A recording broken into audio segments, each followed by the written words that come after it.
والله يدعو إلى دار السلام ويهدي من يشاء إلى صراط مستقيم.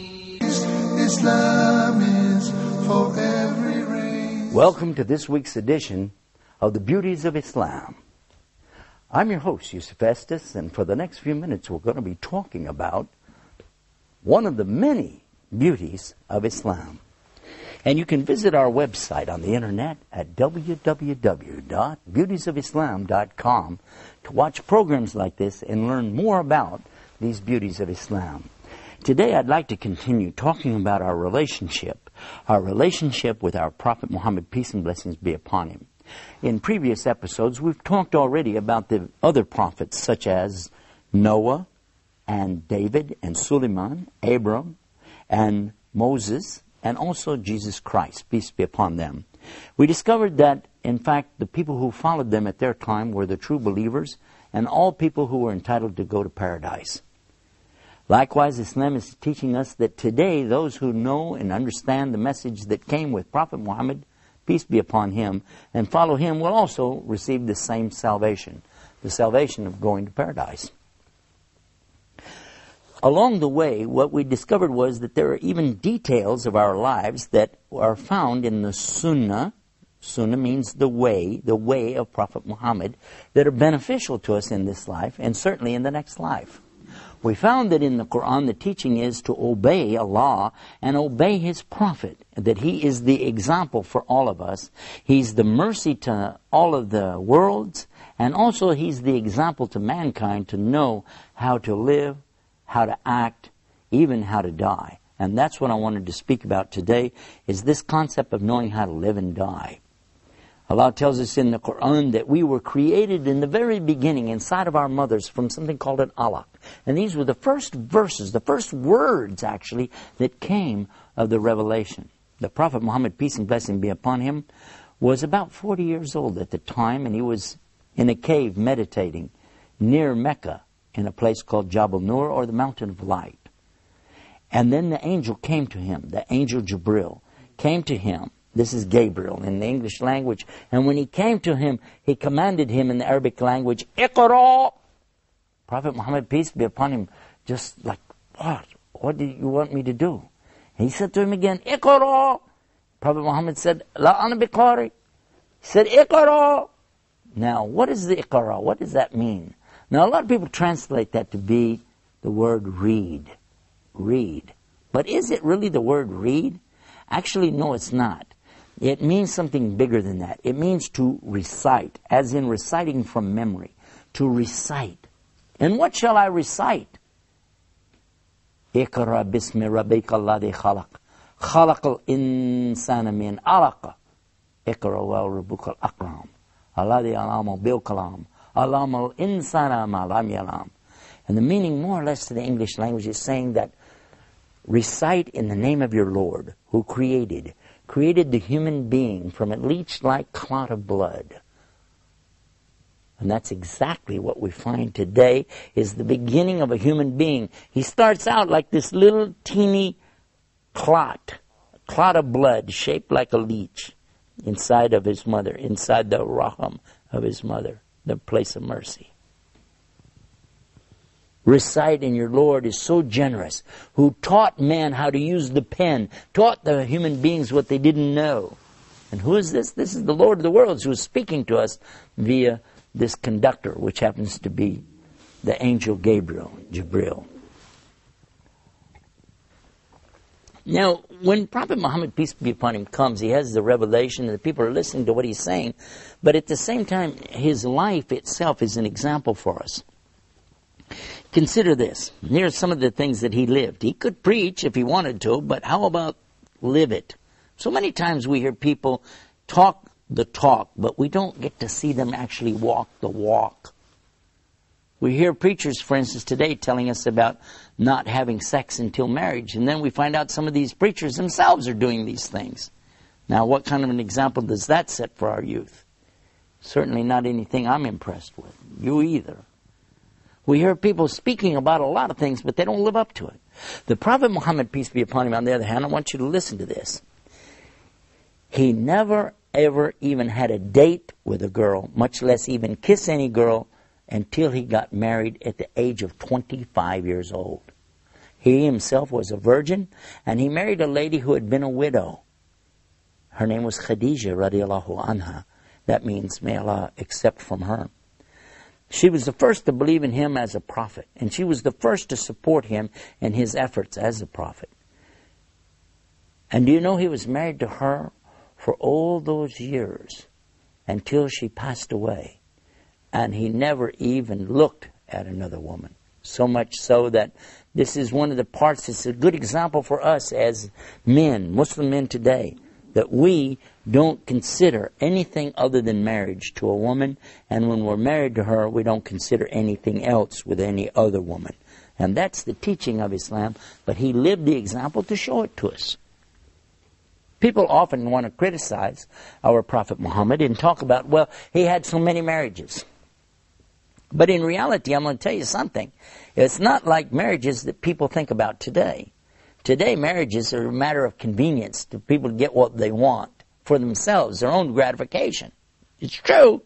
And a lot of people don't even bother to get married to get their gratification, and you know what I'm talking about there. But in Islam, it was always forbidden, and still forbidden today, for a man or a woman ever to have a relationship outside of marriage. If a man is married, he can have all the relationship he wants with his wife, and she with her husband, as much as they like, within certain limitations. How beautiful that relationship is. But never, even as a joke, should Muslims even consider something about doing anything outside of marriage. And Prophet Muhammad, peace be upon him, was the best example. Now let's talk about his marriages. He only had one wife until she passed away. And then he took a wife who was an older woman that other people maybe didn't want to marry her. She was a very big lady, but he married her.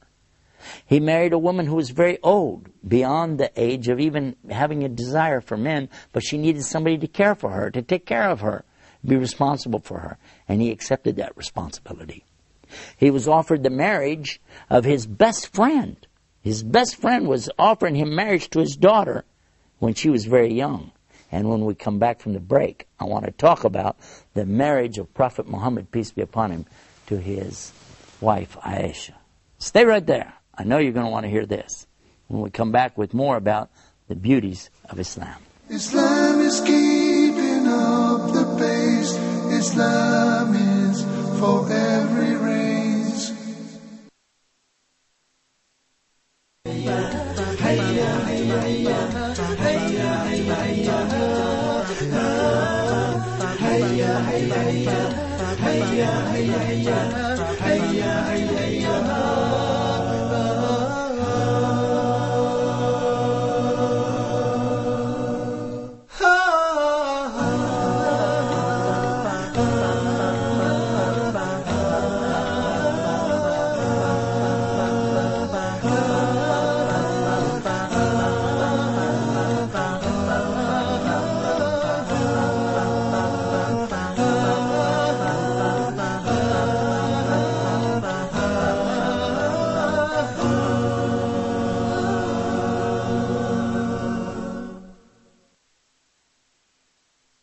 Islam is keeping up the pace.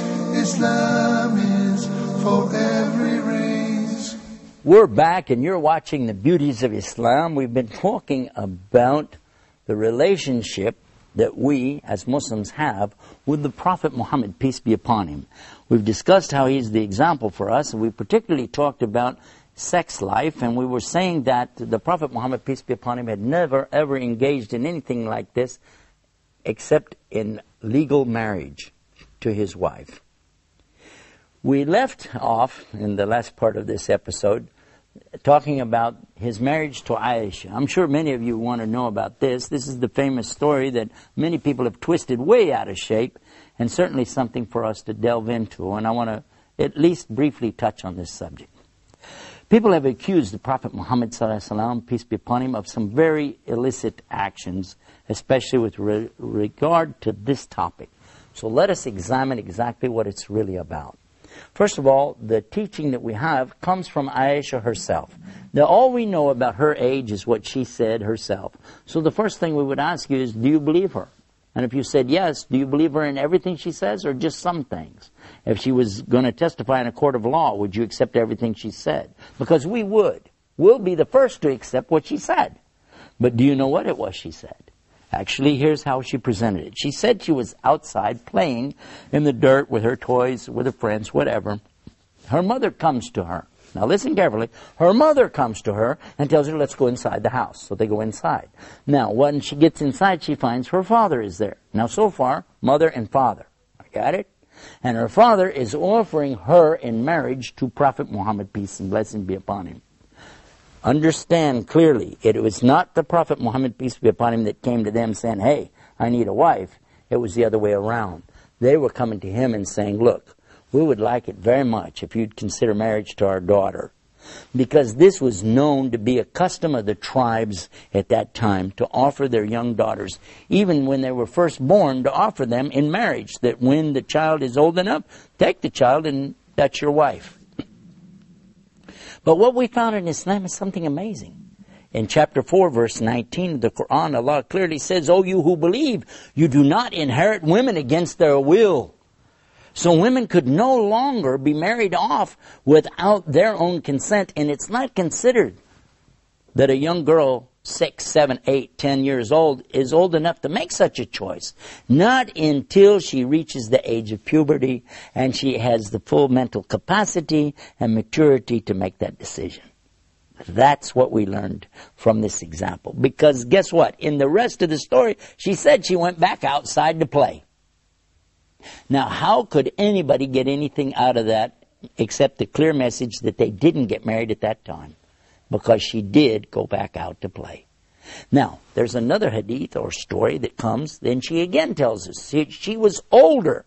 This is another example of not understanding correctly, and many people don't. Maybe some Muslims don't either.